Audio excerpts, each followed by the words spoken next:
Era uma tarde quente de 17 de dezembro de 1961, em Niterói, Rio de Janeiro. O Gran Circus norte-americano havia chegado à cidade com toda a pompa e glamour que um espetáculo itinerante podia oferecer. Era considerado o maior circo da América Latina na época. O Gran Circus norte-americano tinha capacidade para mais de 3.000 pessoas. Estava em sua primeira temporada em Niterói, Rio de Janeiro. O público estava em êxtase. Animais exóticos, palhaços, trapezistas e números ousados enchiam os olhos das famílias que lotavam a arquibancada. Naquele dia, cerca de 3.000 pessoas se reuniram sob a enorme lona colorida para assistir a mais uma apresentação. Crianças riam, vendedores gritavam, e o clima era de pura festa. Mas em questão de minutos, a alegria se transformaria em um dos maiores horrores já vividos no país. Durante a apresentação, chamas começaram a surgir repentinamente em um dos lados da lona principal. O que parecia um pequeno foco de incêndio se espalhou com velocidade assustadora.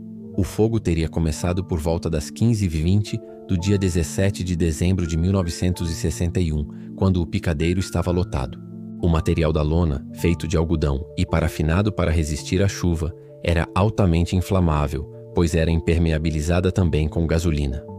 O que fez o fogo se espalhar em questão de minutos, transformando o lugar em uma verdadeira armadilha mortal. O pânico tomou conta. Pessoas tentavam correr, mas a saída era estreita e não suportava o fluxo de milhares de espectadores. Muitos se atropelavam, outros caíam. Pessoas morreram asfixiadas ou esmagadas na tentativa de sair.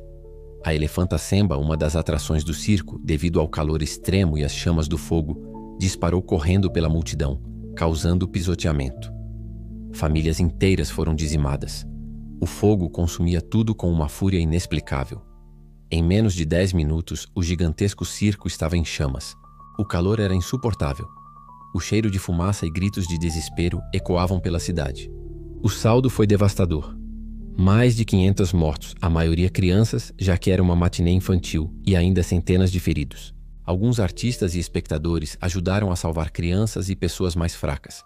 Há relatos de palhaços e trapezistas que abriram saídas improvisadas rasgando a lona para permitir que alguns escapassem.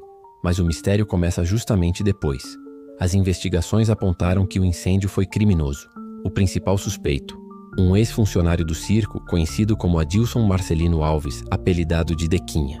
Ele teria sido demitido por mau comportamento e jurado vingança. Dequinha foi preso e, em depoimento, chegou a confessar o crime. Mas as dúvidas não pararam aí. Muitas testemunhas diziam que o fogo se espalhou rápido demais, em uma velocidade quase sobrenatural, o que levantou a hipótese de que havia mais envolvidos, talvez até sabotagem planejada contra os donos do circo. 3 pessoas foram presas acusadas de incendiar o circo propositalmente.